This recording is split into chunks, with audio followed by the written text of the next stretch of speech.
चलिए बेटा, क्लास शुरू करूंगा आज की मैं। और जैसे कि मैंने आपको पहले बताया था कि भाई ट्रिग्नोमेट्री को मैं स्टॉप कर रहा हूँ, रोक रहा हूँ बीच में। 2 टॉपिक्स हमारे अभी ट्रिग्नोमेट्री के बचे हुए हैं और बहुत दिनों से हम लोग ट्रिग्नोमेट्री ही पढ़ रहे हैं, तो थोड़ा आप टेस्ट चेंज करेंगे, ठीक है। एक नए यूनिट में स्टार्ट करेंगे और बेटा बहुत ही अच्छा यूनिट है और मैथमेटिक्स के पॉइंट ऑफ व्यू से बहुत ही इंपॉर्टेंट यूनिट है। तो ये स्टार्ट होगा हमारा set theory, relations and functions. तो पहला टॉपिक जो इसमें रहेगा बेटा वो रहेगा सेट थ्योरी, ठीक है। सेट्स आपकी बुक में सबसे पहला चैप्टर है ये, सेट्स के नाम से, ठीक है। हम इसको आज यहाँ पर स्टडी करने वाले हैं, इसको स्टार्ट करने वाले हैं। बहुत ही अच्छा टॉपिक है, ध्यान दोगे थोड़ा सा। सबसे पहली बात, सेट अगर इसका नाम है तो पहले मुझे सेट को जानना पड़ेगा बेटा। What is a set? Set होता क्या है? जब तक हमें सेट नहीं पता होगा हम इस चैप्टर में कुछ भी नहीं पढ़ सकते, ठीक है। ध्यान दो थोड़ा सा आप लोग यहाँ पर। सेट क्या होता है? अगर हम सेट वर्ड की बात करें तो सेट वर्ड आपका इतना पॉपुलर वर्ड है कि अपनी आप डेली लाइफ में इसको रेगुलरली यूज करते रहते हो कि वे इसी का सेट बना दो। जैसे आपने बुक्स परचेज की होंगी क्लास 11 के लिए, तो आपने कहा क्लास 11 का मुझे बुक सेट दे दीजिए, है ना। तो सेट का वर्ड मीनिंग क्या है? तो सेट का जो वर्ड मीनिंग एकदम दिमाग में हमारे क्लिक करता है, set means a collection of objects. भाई अगर हम जनरली बात करें तो जनरली क्या हो गया? Generally, I can say a set is a collection of objects in general meaning, ठीक। बट अगर बेटा मैं मैथमेटिक्स की बात करूंगा तो मैथमेटिक्स में एक टर्म इसके अंदर मैं और एड ऑन करूंगा, और वो टर्म क्या है, बस वही उस पर ही पूरा चैप्टर हमारा चलने वाला है। ध्यान दीजिएगा थोड़ा सा। मैं कहूंगा यहाँ पे a set is a well defined collection of objects, ठीक। तो मैंने एक टर्म बेटा यहाँ पे एड ऑन किया, well defined. A set is a well defined collection of objects. तो बेटा जो टर्म मैंने वेल डिफाइंड आपके सामने इसके अंदर एड ऑन किया है, is well defined collection of objects. Well defined को मुझे यहां पर समझना पड़ेगा कि वेल डिफाइंड का मीनिंग क्या हुआ, ठीक। अब ध्यान दीजिएगा थोड़ा सा, मैं इस बात को समझाने के लिए एग्जाम्पल ले रहा हूं, ठीक है। मैंने कहा सपोज करिए किसी क्लास में 30 स्टूडेंट्स बैठे हुए, तो मैंने अगर कहा वहां पे there are 30 students in this class, एक बात तो ये हो गई। और दूसरी बात मैंने आपसे कहा there are 7 intelligent students in this class. 2 बातें कही मैंने, there are 30 students in this class, और दूसरी बात मैंने आपको बोला there are 7 intelligent students in this class. तो बेटा ये 2 कलेक्शंस की बात की मैंने। एक कलेक्शन में मैंने टोटलिटी की बात की आपसे, और एक कलेक्शन में आपसे इंटेलिजेंट स्टूडेंट्स की बात की आपसे। तो यहां पे बिल्कुल याद रखिएगा कि अगर मैं इंटेलिजेंसी की बात कर रहा हूं तो बेटा अगर उस क्लास में मैं बात कर रहा हूं इंटेलिजेंसी की, तो पक्की बात है मैंने मैथ्स के पॉइंट ऑफ व्यू से बात की होगी। मेरी जगह कोई फिजिक्स वाला टीचर जब आएगा तो उसके लिए नंबर ऑफ स्टूडेंट्स चेंज हो जाएंगे, चेहरे भी बदल जाएंगे इंटेलिजेंट स्टूडेंट्स के। बात समझ गए? केमिस्ट्री वाले आएंगे उनके लिए डेटा हमारा चेंज हो जाएगा।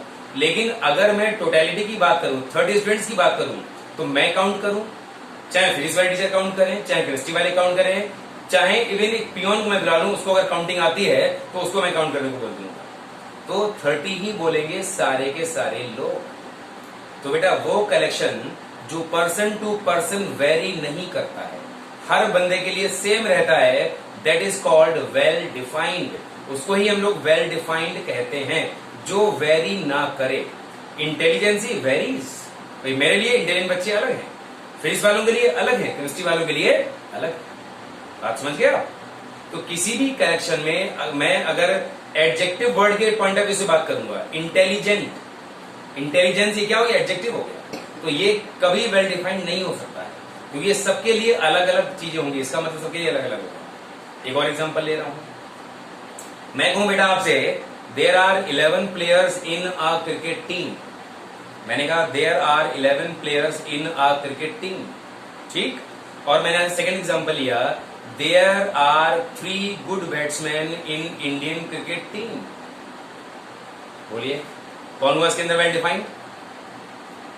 बिल्कुल कंफर्म है 11 वाला केस वेल डिफाइंड होगा, क्योंकि हर क्रिकेट टीम में 11 प्लेयर्स तो होते ही हैं, ये बात कंफर्म है।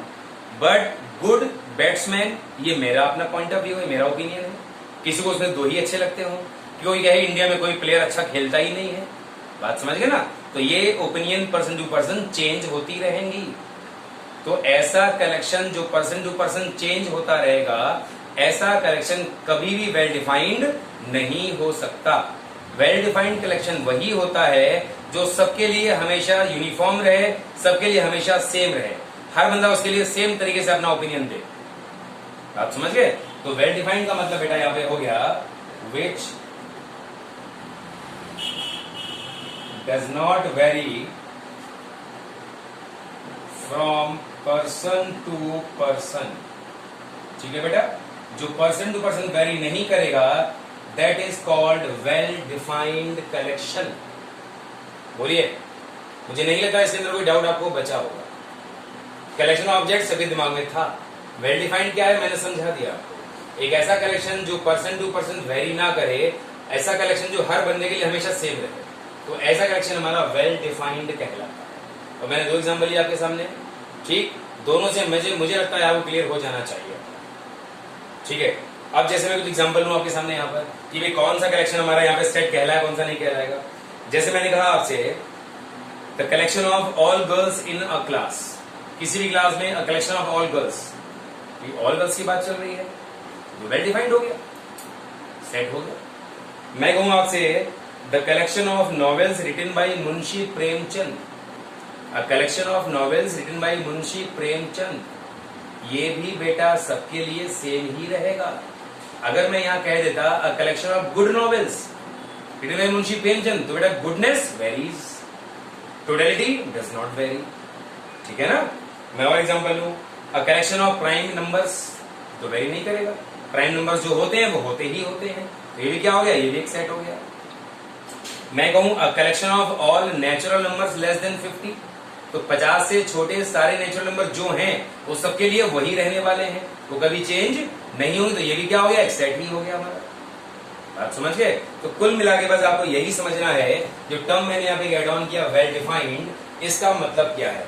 कोई भी थर्ड पर्सन आपको यहीं पर घेरेगा कि बेटा ये तो बताओ वेल डिफाइंड का मतलब हुआ क्या, तो आप बहुत अच्छी तरह उसको एक्सप्लेन कर सकते हो कि वेल डिफाइंड का मतलब ये होता है एक ऐसा कलेक्शन जो किसी बंदे के लिए वेरी ना करे, वो कलेक्शन सबके लिए सेम बिहेव करे।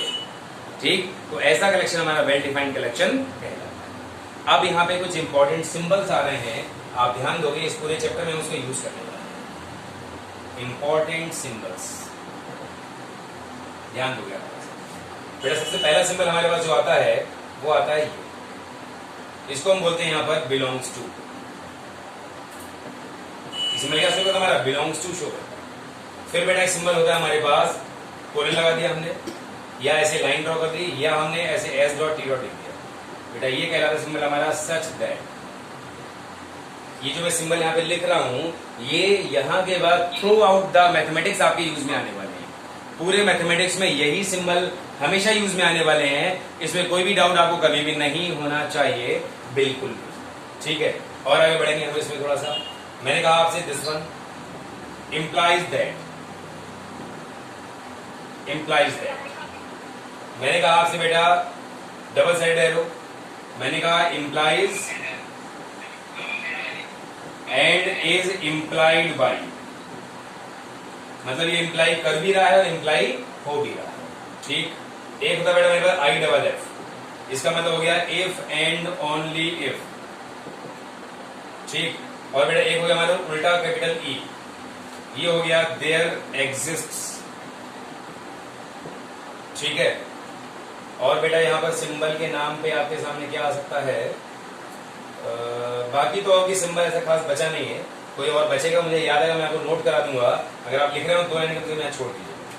ये वो सिंबल है जो इस चैप्टर में यूज में करूंगा, और इसके बाद लगातार थ्रू आउट द मैथमेटिक्स ये आपके सामने यूज में आते रहेंगे।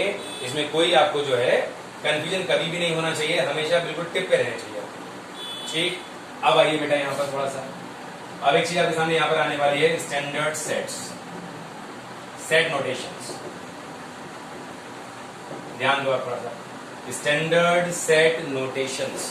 कुछ हमारे पास अल्फाबेट्स होते हैं, कैपिटल अल्फाबेट्स, वो किस सेट को शो करते हैं ये आपको यहाँ पर समझना है, क्योंकि यहाँ पे जो भी चीजें स्टार्ट हो रही हैं ये आगे जब तक मैथमेटिक्स रहेगी तब तक ये चीजें भी रहेंगी और आपको पढ़नी पड़ेंगी। बात समझ गया? आइए, सबसे पहला होगा बेटा हमारे पास आर। आर होता है सेट ऑफ रियल नंबर्स। अब रियल नंबर्स क्या होते हैं ये बातें हम बाद में कर लेंगे, ठीक है। ये हो गया सेट ऑफ रियल नंबर्स, ठीक। फिर अगर मैं कहूं आपसे बेटा आर प्लस, तो ये हो गया बेटा set of positive real numbers, set of positive real numbers. फिर मैं कहूं बेटा अगर आपसे आर नेगेटिव, ध्यान दो थोड़ा सा, मैं कहूं आर नेगेटिव, तो बेटा हो गया set of negative real numbers. मैं कहूं बेटा आपसे आर नॉट, तो हो गया ये बेटा set of non zero real numbers. ये रियल नंबर्स मैंने आपके सामने 4 कैटेगरी बना दी, R, R plus, R not, R minus, R not. R में और आर नॉट में डिफरेंस सिर्फ एक एलिमेंट का है। यहाँ पे ऑल द रियल नंबर्स है, यहाँ पे नॉन जीरो रियल नंबर्स है। तो बेटा जीरो अपने आप में एक सिंगल एलिमेंट ही तो होता है, तो अगर जीरो भी ले लोगे तो आर हो जाएगा, जीरो को छोड़ दोगे तो वो आर नॉट कहलाएगा, ठीक। इसके बाद बेटा यहाँ पे आएगा आपके लिए क्यू। क्यू शो करता है set of rational numbers, set of rational numbers. Rational numbers क्या होते हैं? बहुत बचपन से आप पढ़ते चले आ रहे हो, ऐसे सारे नंबर जिनको हम P अपॉन Q की फॉर्म में लिख सकें जिसमें Q जीरो नहीं होना चाहिए, उनको क्या बोलते हैं? रेशनल नंबर्स, ठीक। आइए फिर बेटा यहाँ पे वही बात, Q प्लस भी होगा इसलिए Q माइनस भी होगा, Q नॉट भी होगा, और इसको मैं अलग से यहाँ क्या लिखूं? एक और सिंबल है T, ये होता है सेट ऑफ इरेशनल नंबर्स। लेकिन मैं बता दूं आपको, ये T सिंबल हमारे प्रैक्टिस में नहीं है। अगर मुझे इरेशनल की बात करनी होगी तो मैं कह दूंगा नॉट बिलोंग्स टू Q, तो ये चीज और ये चीज बराबर होगी आपसे। It belongs to T, set of irrational numbers. Not belongs to Q, ऐसे नंबर जो रेशनल नहीं है, तो मतलब क्या होगा फिर? वो इरेशनल होगा। तो अगर मैं इरेशनल की बात करूंगा तो मैं नॉट बिलोंग्स टू Q लिखूंगा। T जो है अब प्रैक्टिस में नहीं, बता मैंने इसलिए दिया, कहीं अगर आपके सामने आ जाता है तो आप समझ जाओगे कि T हमने पढ़ा तो है, हमको बताया तो गया है, ठीक है। आगे बढ़िए इसमें बेटा, अब आएगा इसमें Z। ये होता है बेटा सेट ऑफ इंटीजर्स, है ना। इंटीजर मतलब complete numbers,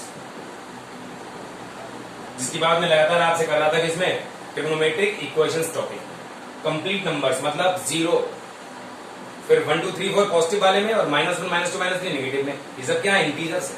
complete value without decimal क्या होगा? ये इंटीजर होगा, ठीक है। अच्छा आगे बढ़िए बेटा, इसमें ये हो गया हमारा।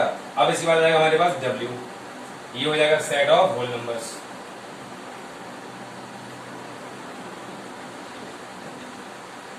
ठीक है, फिर आएगा हमारे पास N, ये हो जाएगा सेट ऑफ क्या? Natural numbers. समझ गए बात?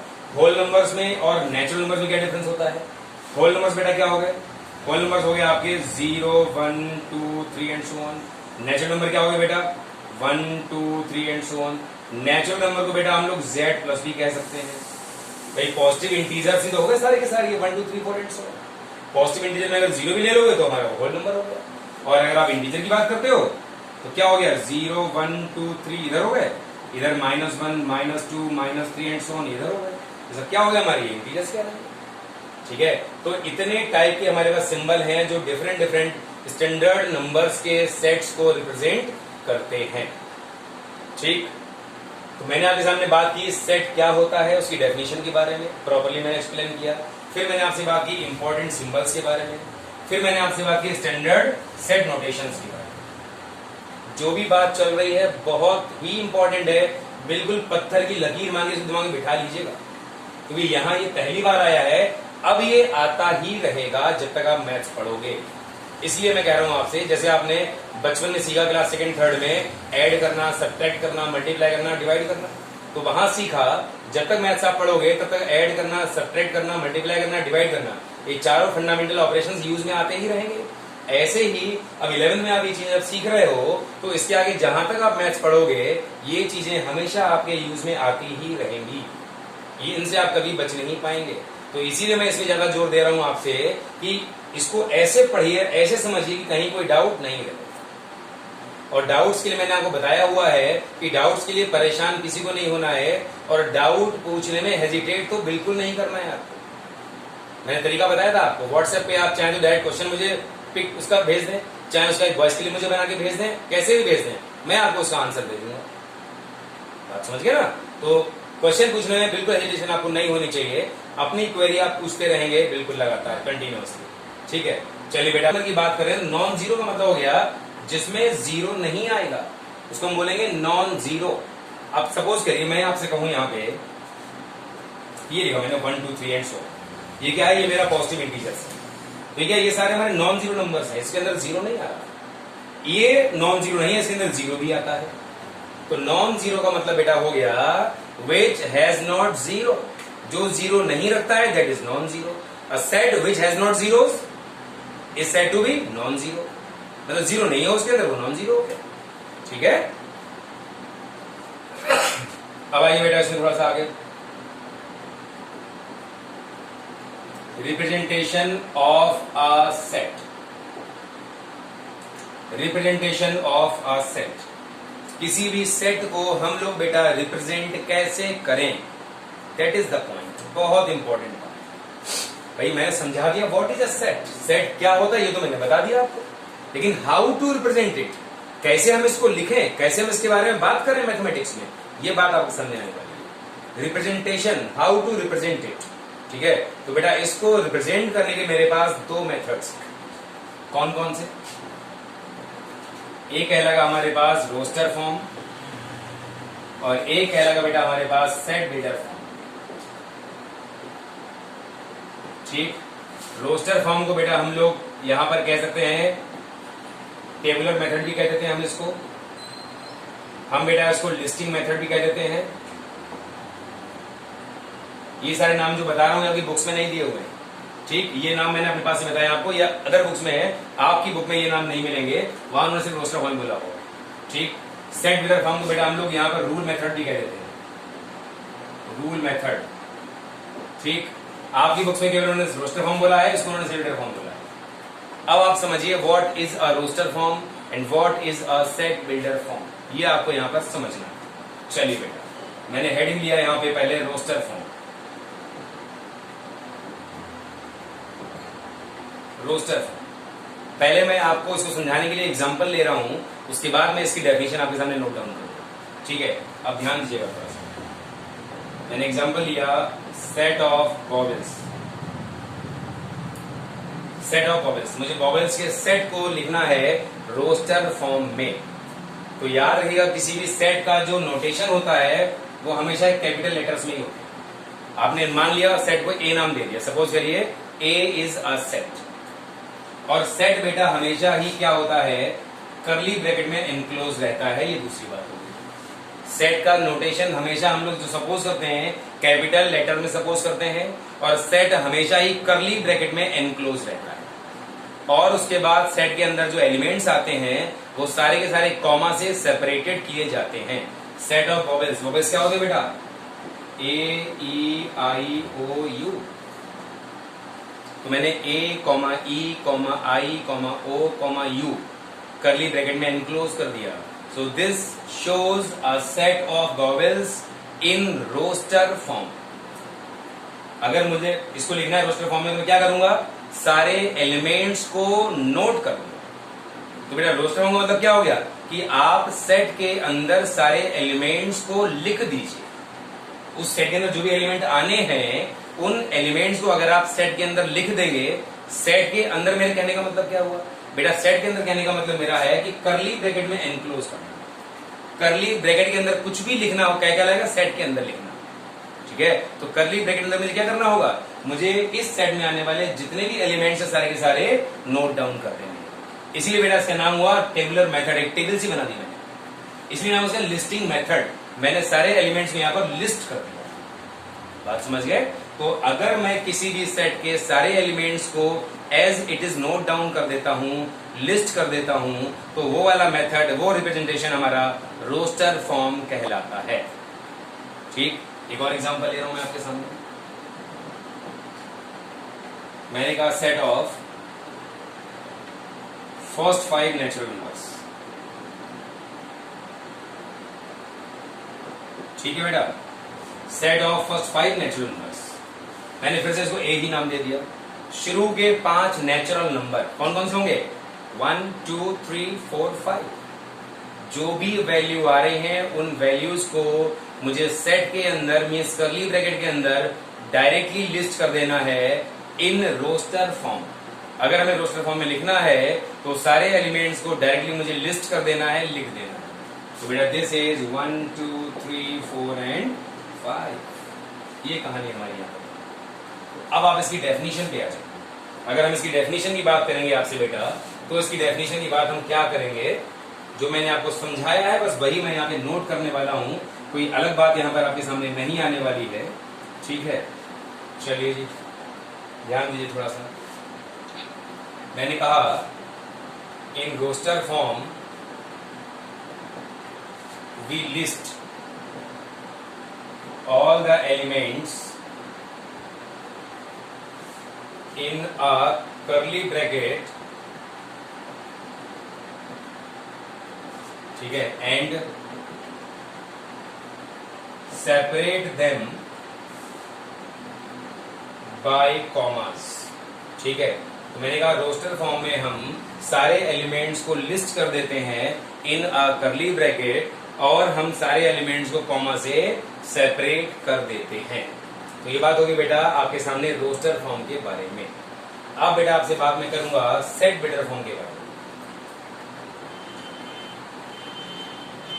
Set builder form question arise ये होता है कि भाई यहां जो हमने पढ़ा बस यही हमको लग रहा है, इसके अलावा और क्या हो सकता है कि सेट लिखने का तरीका? भाई काफी सारे लोगों को लग रहा है कि भाई ठीक है ये बात हो तो गई हमारी सेट लिखने का तरीका, इसके अलावा और भी पॉसिबिलिटी तो लगी नहीं रही कि हो सकती है।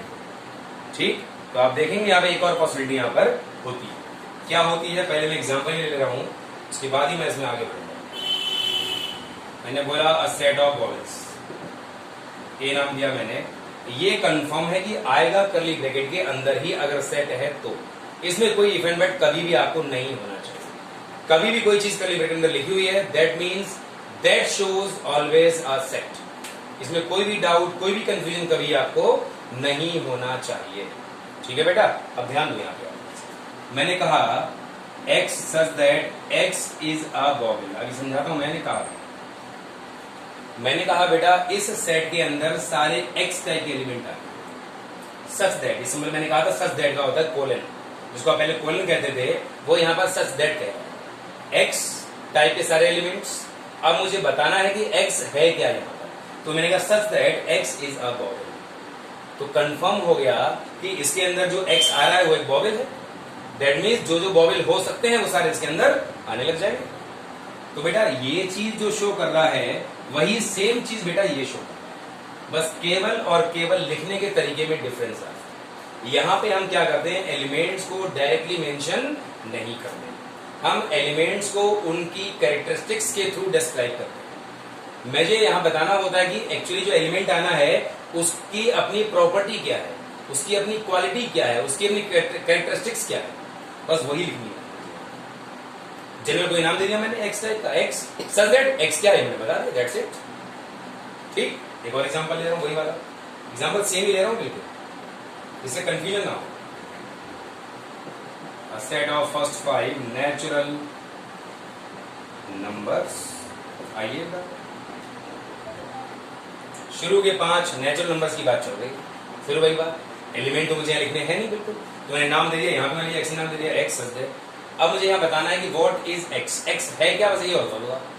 और ऐसे बताओ कि ये वाली चीज इसके अंदर आ जाए, मतलब शुरू के 5 नेचुरल नंबर को शो करें। तो मैं कह दूंगा x is a natural number less than और इक्वल टू 5। 5 या 5 से कम आने वाले सारे नेचुरल नंबर जो है इसके अंदर आने लग जाएंगे। x क्या है, x is a natural number less than और इक्वल टू 5। अब इस चीज को हमने जो ऐसे लिखा है, इसका और एक बेस्ट मेथड सिंबल्स की फॉर्म। मैंने कहा x सच है। अब जैसे मैंने पूरी लैंग्वेज लिखी ना यहाँ, इस लैंग्वेज को मैं अवॉइड कर सकता हूं। कैसे, अगर मैं सिंबल यूज करूं तो कैसे, x belongs to natural number, x belongs to natural number. तो मैंने कह दिया x एक नेचुरल नंबर है, लेकिन बात पूरी नहीं हुई, नेचुरल नंबर तो 1 से स्टार्ट हो गया और जा रहा है इनफाइनाइट तक, तो मुझे जाना कहां पे मुझे ये बताना पड़ेगा। और यहां पर आप कह दोगे and x is less than equal to 5। अब बात हमारी पूरी हो, x एक नेचुरल नंबर है और x हमारा 5 है उससे कम है। तो मैंने क्या किया, देखिए मैंने यहाँ पे एलिमेंट्स को नहीं लिखा, मैंने एलिमेंट्स की प्रॉपर्टी को लिख दिया कि प्रॉपर्टी क्या है कि वो नेचुरल नंबर है और 5 से छोटा है। तो आपको बस बेटा यही समझना है कि हम सेट विद फॉर्म में क्या करते हैं, एलिमेंट्स को डायरेक्टली लिस्ट नहीं करते, हम एलिमेंट्स को उनकी प्रॉपर्टी के थ्रू डिस्क्राइब करते हैं। बस यही बात आपको यहाँ पर समझनी है और मुझे आपको समझाना है, ठीक है।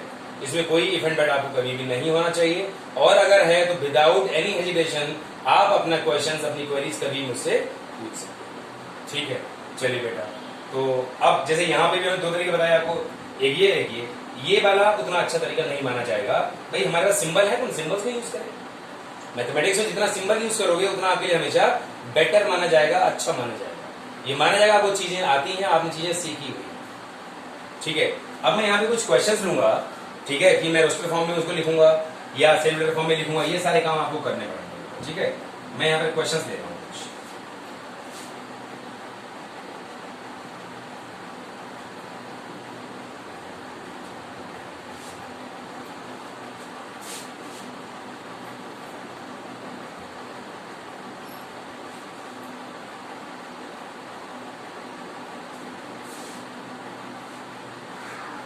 चलिए बेटा, अब यहां पे मैं लिख रहा हूं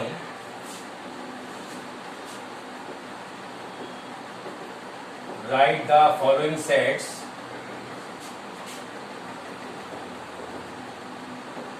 इन roster form.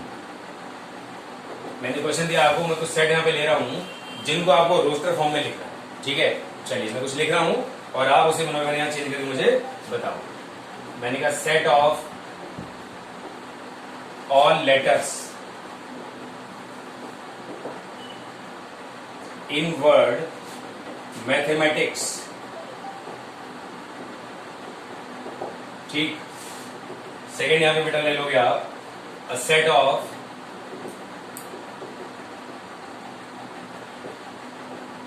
squares of integers। फिर बेटा यहां पे थर्ड आप एक और ले लोगे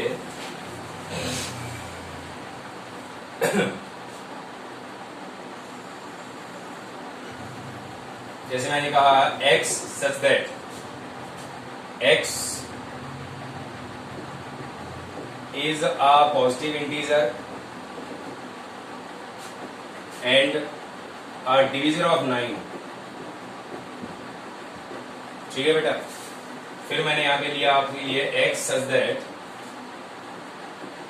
x equal to n upon n square plus 1 and 1 less than n less than equal to n। n belongs to क्या हो गया हमारा यहाँ पे, नेचुरल नंबर, ठीक है। चलिए पहले हम ये 4 पार्ट करते हैं। ये 4 सेट जो मैंने आपके सामने लिखे हैं, मुझे इन चारों सेट्स को रोस्टर फॉर्म में कन्वर्ट करना है। बहुत ध्यान से आप समझोगे कि मैं ये काम कैसे करूंगा। आइए फर्स्ट वाले की बात करें। ये तो सिंपल लिखे हुए हैं, ये दोनों मैंने आपको दिए हैं सेट बिल्डर फॉर्म में, ये दोनों आपको सेट बिल्डर फॉर्म से लाने हैं रोस्टर फॉर्म में। चलिए पहले फर्स्ट वाले की बात करें, set of all the letters in the word mathematics. अब जो मैथमेटिक्स वर्ड मैंने लिखा है बेटा यहाँ पे, तो बेटा मैथमेटिक्स वर्ड में कुछ लेटर्स रिपीटेड है, बोलिए है कि नहीं। जैसे M80 ही 2 बार आ गया है ना, तो कुछ लेटर्स हमारे यहाँ पर रिपीटेड है। तो अब यहाँ पे एक बहुत इंपॉर्टेंट बात बता रहा हूं मैं आपको सेट से रिलेटेड। क्या बात है वो, repetition of elements in a set doesn't matter. किसी भी सेट में अगर एलिमेंट रिपीट हो रहा है तो उसका कोई इंपॉर्टेंस, कोई सिग्निफिकेंस नहीं है। अब M80 आप 2 बार लिखो, चाहे आप 200 बार लिखो, चाहे 1 बार लिखो, काउंटिंग में सिर्फ एक बार एक लेटर आना है। जैसे सपोज करिए मैंने कहा कि एक सेट मैंने कहा 1 2 3, ये मैंने कोई सेट कहा आपसे, ठीक। और फिर मैंने बोल दिया 1 1 1 2 2 2 2, फिर मैंने बोल दिया 3 3 3 3 और 3, 2 सेट लिखे। यहाँ बोल दिया मैंने सिंपल 1 2 3, या 1 को 3 बार लिख दिया, 2 को 4 बार लिख दिया, 3 को 5 बार लिख दिया। तो बेटा याद रखिएगा ये वाला सेट और ये वाला सेट बिल्कुल सेम है। कोई भी एलिमेंट अगर रिपीट हो रहा है चाहे एक बार चाहे 1,00,000 बार, उससे मुझे कोई फर्क नहीं पड़ेगा। जब मैं काउंट करूंगा एलिमेंट्स को तो काउंटिंग में बेटा एलिमेंट सिर्फ एक बार ही आएगा। तो अगर यहाँ काउंट करोगे तो 1, 2 और 3 एलिमेंट यहाँ पर हैं जो कि 1 2 3 है, और 3 ही बेटा यहाँ पर है 1 2 3। तो मतलब दोनों चीजें बिल्कुल आइडेंटिकल हो गई, दोनों में कोई डिफरेंस बिल्कुल नहीं माना जाएगा। तो आप नोट कर लो कहीं पे बहुत अच्छे तरीके से कि repetition of letters, repetition of elements in a set doesn't matter. इसका कोई इंपॉर्टेंस, कोई भी सिग्निफिकेंस नहीं है। मैं लिख दे रहा हूं कि रिपीटिशन ऑफ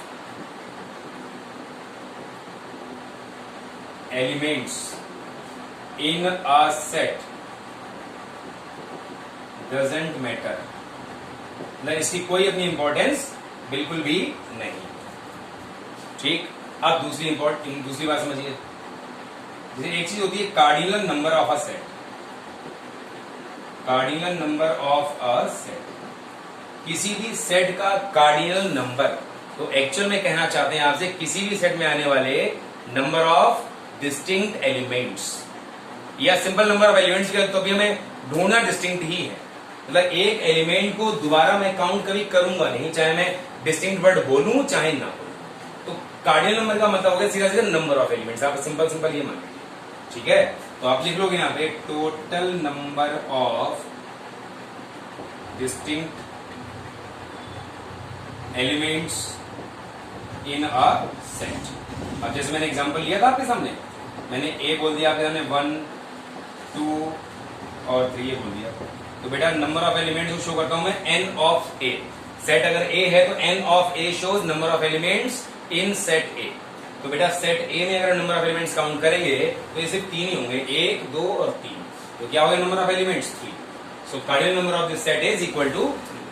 तो बेटा कार्डिनल नंबर का मतलब हो गया नंबर ऑफ एलिमेंट्स, और you can say number of distinct element. सुबह की बात, डिस्टिंक्ट बोलो या मत बोलो, काउंटिंग डिस्टिंक्ट की ही होनी है हमेशा, ठीक है। चलिए तो 2 बातें आपके सामने यहाँ पर आई जो इस सवाल से थोड़ी सी हटके थी। आइए, मैंने कहा MAT, अब MAT के बारे में लिखो, चाहे लिख दो कोई फर्क नहीं पड़ेगा, लिखोगे तब भी कोई दिक्कत नहीं, नहीं लिखोगे तब भी कोई दिक्कत नहीं। तो मैथमेटिक्स वर्ड के लेटर्स को अगर हम रोस्टर फॉर्म में लिखेंगे तो मैंने हर लेटर को कॉमा लगा के सेपरेट कर दिया और करली ब्रैकेट में एनक्लोज कर दिया, हमको मैथमेटिक्स वर्ड का सेट जो है रोस्टर फॉर्म में, ठीक। बहुत सिंपल बात। Second one, set of squares of integers. अगर मैं इंटीजर्स की बात करूं, ध्यान दीजिएगा, स्क्वायर करना है, 0 का स्क्वायर 0, 1 का स्क्वायर ही 1, -1 का स्क्वायर भी 1, 2 का भी 4, -2 का भी 4। बेटा इंटीजर्स तो प्लस माइनस दोनों चलते हैं ना, 0 प्लस में -1, +2 -2, +3 -3, +4 -4।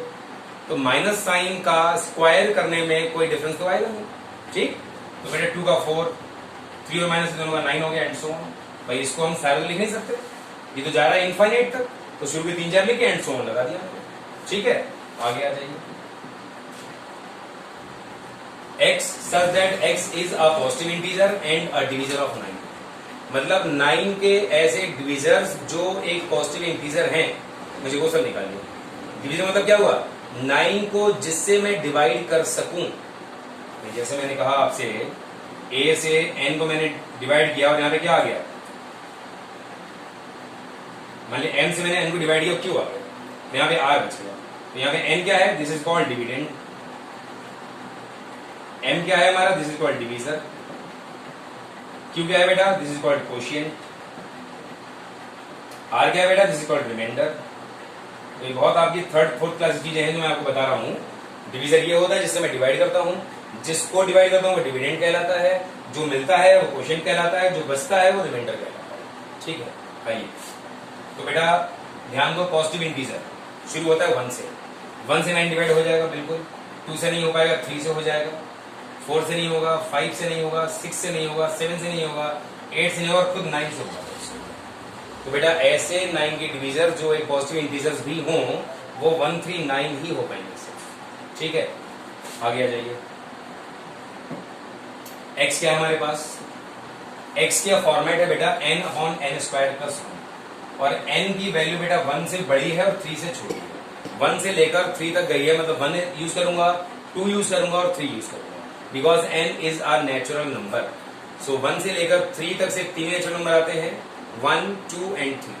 तो बेटा ये जो x की वैल्यू का जो फार्मूला दिया हुआ है, आपको इस फार्मूले में एक बार n को 1 लगा देना है, कॉमा फिर 2 लगा देना है, कॉमा फिर 3 लगा देना है। तो 1 लगा दीजिए एक बार, 1/2, 2 लगा दीजिए बेटा, 2/5, 3 लगा दीजिए, 3/10। ये बात हमारी यहाँ पर खत्म हो गई। तो ये हमने सारे सेट्स को रोस्टर फॉर्म में कन्वर्ट कर दिया। तो बेटा आज की बात मैं यहीं रोकता हूँ, बाकी बात मैं कल करूंगा। Thank you so much.